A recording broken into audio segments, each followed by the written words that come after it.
Hello મિત્રો, આજે તો અમારા મિત્ર અમને ખારાકોટાની મુલાકાત લઈ આવે છે, તો એમને ખારાકોટાની મુલાકાત લઈ લેવી આજે.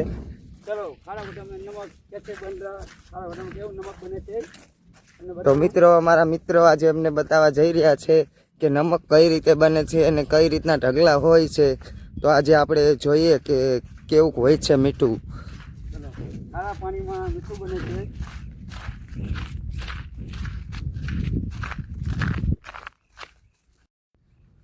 ચલો મિત્રો, એ ખારાકોટાનું નમક છે. જો કેવડા મોટા મોટા ઢગલા હોય છે અહીંયા ખારાકોટામાં. આ તમને સફેદ રણ જેવું જ લાગશે. જો મિત્રો, અમારા મિત્ર જો આજે ખારાકોટાની મુલાકાત જોરદાર લઈ રહ્યા છે. આ મોટા મોટા ગાંગડા છે. તો મિત્રો, આપણે આગળ પણ જાણશું અને આગળ પણ જોઈશું કે કેવું મીઠું હોય. કારું મીઠું પણ હોય છે. તો આપણે આગળ જઈને જોઈએ. તો હેંડો આપણે આગળ જોઈએ. હા, એમના બચુડા છે પણ બહુ ખતરનાક છે. આડાવડા બહુ થાય છે. તો આપણે આપણા મિત્ર આજે ખારાકોટાની મુલાકાત લઈ રહ્યા છે કે મીઠું કઈ રીતે બને છે અને કઈ રીતે પાકે છે. તો આજે આપણે તમને બતાવવાનું થાય છે. તો આપણે આગળ જઈએ. તો જો મિત્રો, આપણે આજે અમારા મિત્ર જો આ ખારાકોટાનું મીઠું બતાવે છે. તો મીઠું કેવું છે? હું લહેર લહેર કરું છું. જો અમારા મિત્ર જો કેવું મીઠું બતાવે છે. જો આવા ઢગલા હોય મીઠાના. મહેનત બહુ કરે છે આના માટે. તો તમે આગળ અમને લઈ જાઓ અને જણાવો કે કેવી રીતે હોય આ બધું. ચલો, ઢગલા જોશો નમકતા. બહુ બઢિયા છે ઢગલો તમારો. બહુ મોટો ઢગલો છે. આ તમારું જ છે પોતે? આ તમે જ કરો છો કે તમે કામ ઉપર જાઓ છો કે શું છે? કામ ઉપર જઈ મીઠામાં મજૂરી કરી. મજૂરી કરો છો એમને?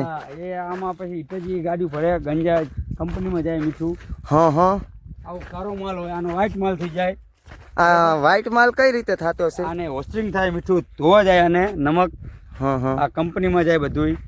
આહોની કંપનીમાં કેમ અલગ છે? નમક ટાટાની કંપની છે, સીએટી કંપની છે, એમાં બધા આની માથે ચડ્યા હોય તો શું થાય? પડીએ કે શું થાય? આપણે તરફ પડી જઈએ. આના ઉપર છૂટા ગંજામાં જવું પડે ચડવા માટે. આના ઉપર જો મિત્રો, આપણું બેકગ્રાઉન્ડ જોવા મીઠું છે બધું. તમને અમુક કારું લાગતું હશે પણ ધોરું થતા પણ વાર નહીં લાગતી. તો મિત્રો, આપણે આગળ પણ જઈશું અને આગળ પણ જાણશું આ ભાઈ પાસેથી કે મીઠું કઈ રીતે બને છે અને કઈ રીતનો એનો પ્રોસેસ હોય છે. તો આપણે આગળ પણ જઈએ ને જાણીએ. બરોબર?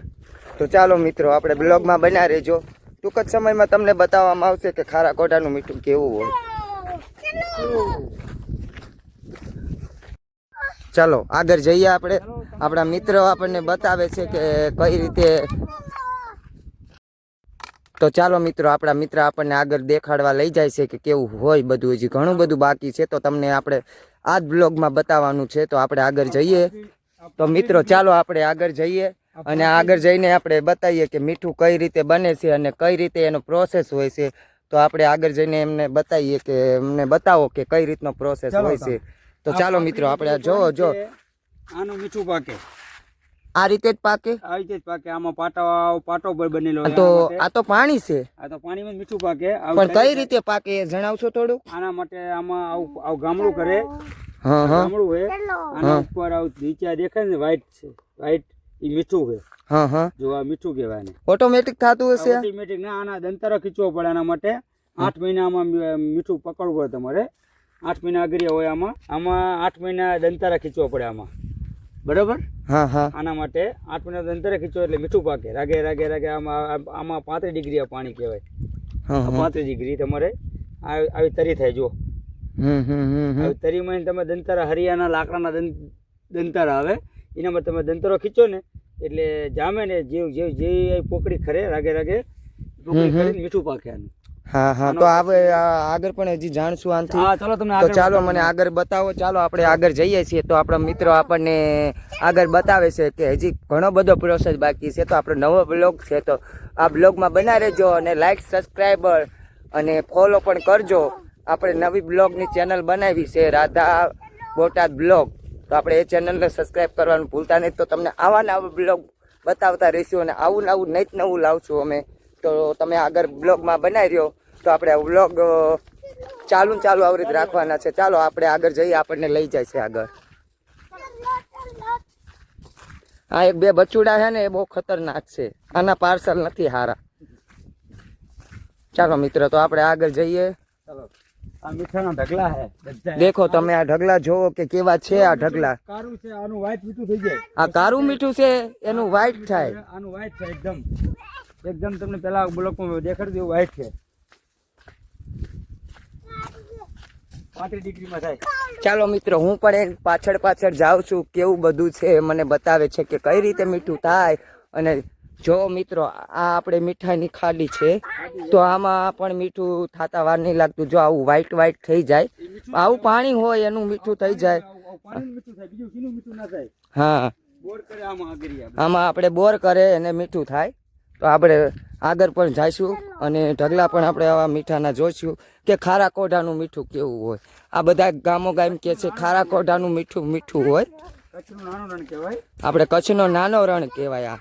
બધા કરતા વડગરું મીઠું પાકે. હા, આ જો તમે આ કેવા મોટા મોટા ડુંગર છે. તો આપણે આવું ક્યાંય જોવા નહીં મળ્યું હોય. આપણે તમે તો જોયું જ નહીં હોય, પણ તમને આજે હું બતાવી દઉં છું કે આવું હોય મીઠું. આમાં તો આમાં કઈ ખાવા નહીં મળતું, તોય આ બધો આપણો ફરે આમાં. આગળ ખૂટીઓ ઊભો છે, ધ્યાન રાખજો થોડું પાટું ના મારી લે. આ ખૂટીઓ સારો ન કહેવાય, પણ તોય નક્કી ના કહેવાય ક્યારે પાટું ઉડાડે. બરાબર. ચાલો મિત્ર, જો ખૂટીઓ તો ભાગ્યો છે, પણ વાય વાય અમે એની વાય વાય ભાગીએ છીએ.